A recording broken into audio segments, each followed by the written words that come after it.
It's a must. With that said, George Pickens, official from the Pittsburgh Steelers, headed to the Dallas Cowboys. So let's talk about how he gets replaced here in Pittsburgh. What are the names for you? Everybody's tossed out if you walked into the same restaurant, if you've lived in the same state, if you and a close friend's cousin exchanged words with Rodgers' close friend's cousin's dog, there's a connection there. Everybody said, well, that's a Steeler. That's a guy that the Steelers can go target after the George Pickens trade. Who, if you look at it, who's your cream of the crop here? Who is your crop for the Steelers to go after to replace George? Yeah, I mean, it's not great. I'm pretty such a brutal way to start that. I'm pretty out on Allen Lazard. I don't love that, trading just a pick, essentially, to give a guy with Aaron Rodgers' connections. I don't understand that. I mean, the Packers are probably the most interesting of the trade scenarios to me. And I know people talk about Dubs, and I like Romeo Dubs, but the guy I'd go after is Dontavian Wicks. That's who I would go after. And I think he might be more expendable just because Golden feels like that X route runner type. So maybe you can go out and get Dontavian Wicks. Now, I don't know how much that would cost. And do you really want to give up a draft pick? I think that's also a consideration. But Wicks is a young player, so you could theoretically actually make him part of your future.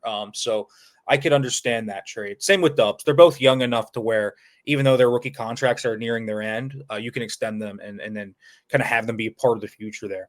So I understand that. I mean, listen, the free agency crop's not great, guys. I mean, Amari Cooper, Keenan Allen. I mean, we're talking about two very talented players, but obviously coming off the worst seasons of their career.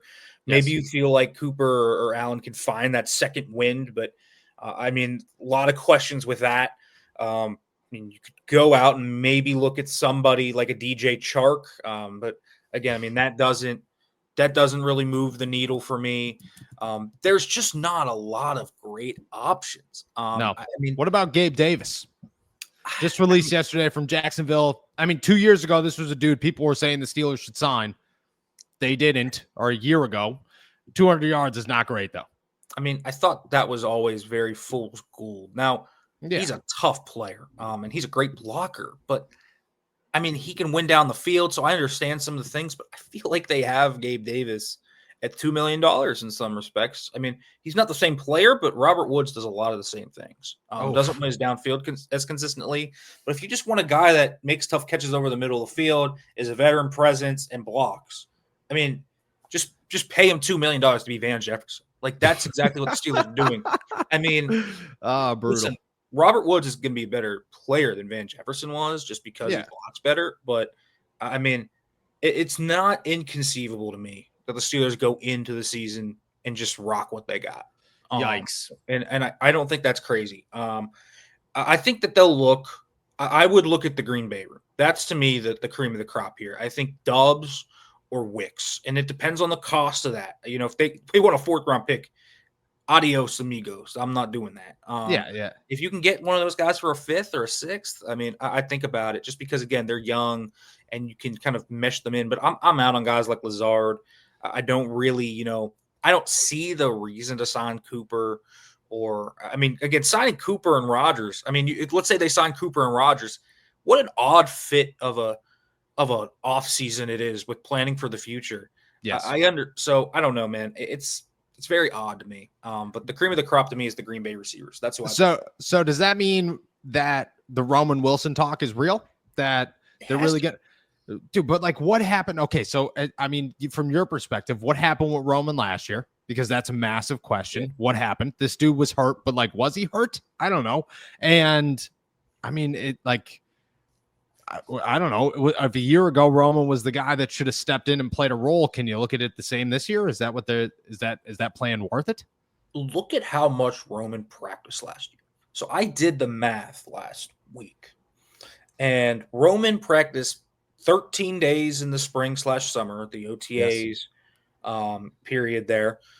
He practiced the first 3 days of camp, high ankle sprain, missed the rest of training camp and the entire preseason, was limited for 3 to 4 straight weeks.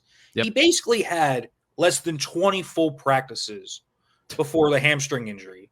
So he plays 5 snaps against the Raiders, hurts his hamstring, re-aggravates it again in practice the day after, goes on IR. He's on IR, has 2 weeks of full practices, but that's only 3 practices. This guy basically had 25 practices as that's a rookie. Crazy. You want to see why he didn't play. Folks, that's why. You can't be a rookie receiver with 25 practices. If he had suffered a hamstring injury after going through training camp in the preseason, I think it would have been far likelier and far easier to say, all right, Roman, we've seen you run the playbook. We've seen you in practice. The Steelers basically have barely seen this dude even on the practice field. Like, You're not wrong. I don't think it's much different than anything there. There's some like big conspiracy. He didn't pick up the playbook. Maybe he didn't. I don't know that for sure. But I'll tell you what, this guy didn't have time to show he even knew the playbook because he barely had any practice time in camp in the preseason. And then even into the season, they were in full mode to game plan. This guy was running scout team. He wasn't running with the freaking 1s and the 2s. You know what I mean? Like, so, I mean, the fact of the matter is he didn't play because he was hurt all year. So he's a complete unknown to me. He's a complete wild card. We'll see. And this thing that sucks is, I mean, right before he had that high ankle injury, I mean, he suffered that literally on the first play of padded practice in the 7-shot drill.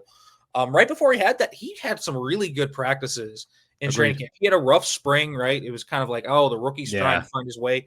And then Roman Wilson kind of came out in training camp and you said, okay, there it is. He locked in and you're starting to see the speed. You're seeing the hands. You're seeing the toughness. He's physical.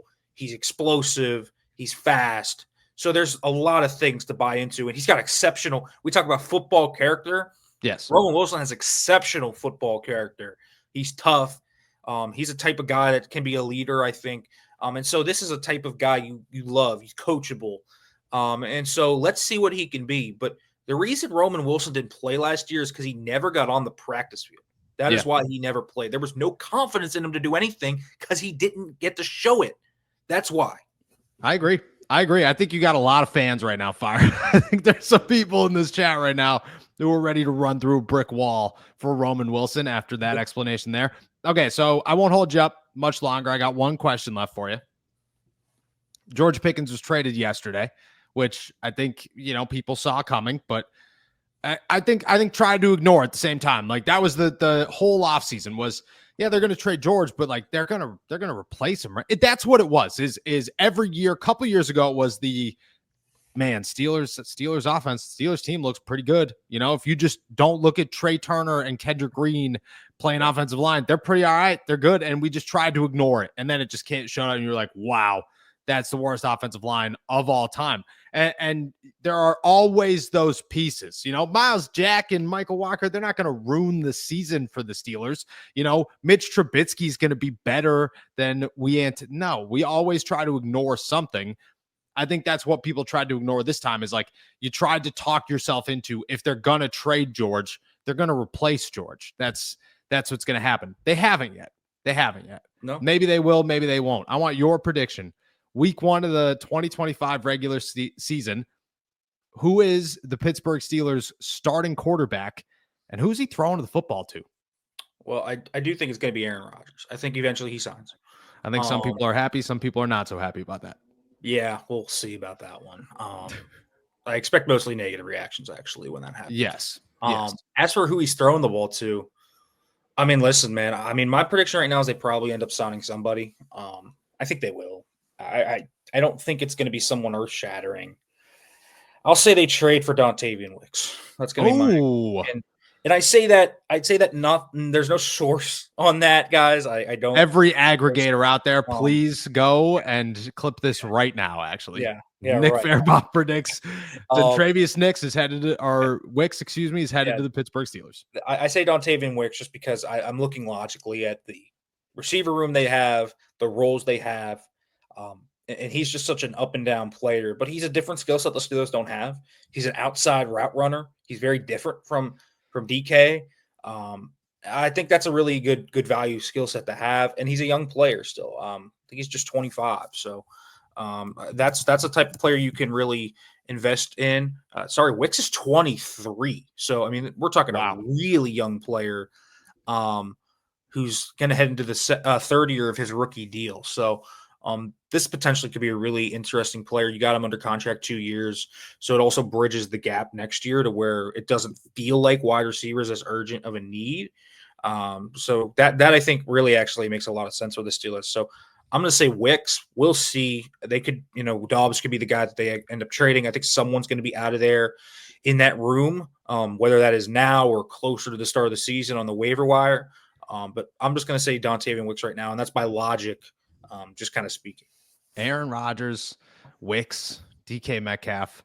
Those are, I mean, look at outside of Wicks, those are a lot of guys that didn't win a lot of games last year. But the Pittsburgh Steelers, they didn't win a lot of games at the end of the season. All right, my friend.